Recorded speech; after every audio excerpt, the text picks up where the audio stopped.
Now, the Alabama Sports Network with coverage that's everywhere.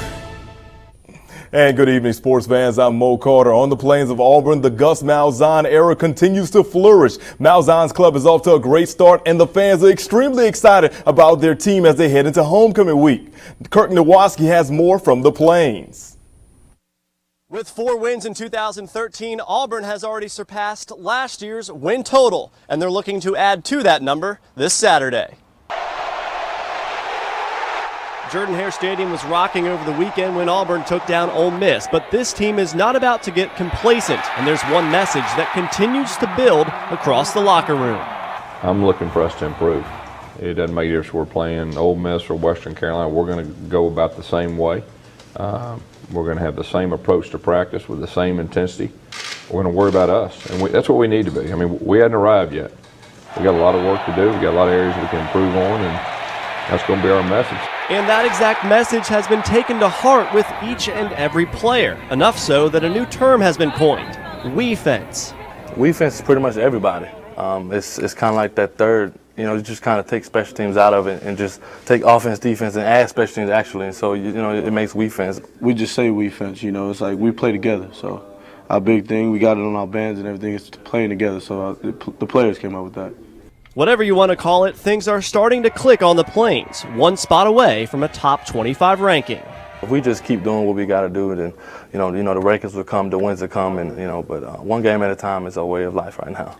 In their 2-game history against the Catamounts, the Auburn offense has scored 111 points. The defense, well, they've only given up 6. In Auburn, I'm Kirk Nowatzki, Alabama News Network.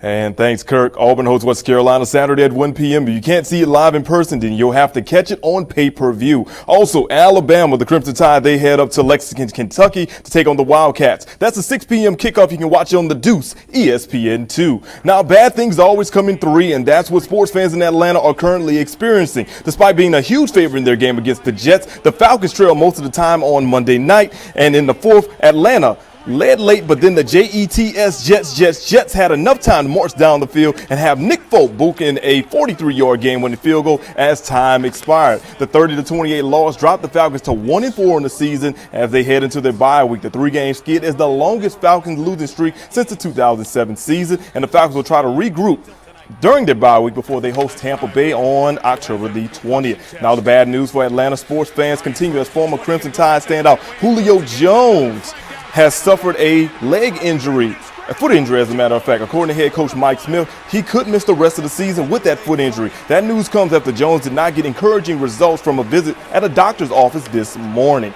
And to make matters worse, the Braves didn't come through for the ATL either. Juan Uribe of the Dodgers came through and blasted a 2-run homer over the left field wall. That home run lifted the Dodgers to a 4-3 victory over the Braves, sending LA into the NLCS for the first time since 2009 and sending the Braves packing and heading back home to the East Coast. Baseball score from tonight: the Tigers beat the Athletics 8-6. That series is tied up, and right now the Red Sox lead the Rays 2-1 in the 7th. So a lot of sports going on, guys, with baseball and college football and the NFL, as you see all around. Braves fans don't have much to cheer about now, but those Rays fans still hoping for a win tonight. Definitely are. All right, thank you very much, Mo.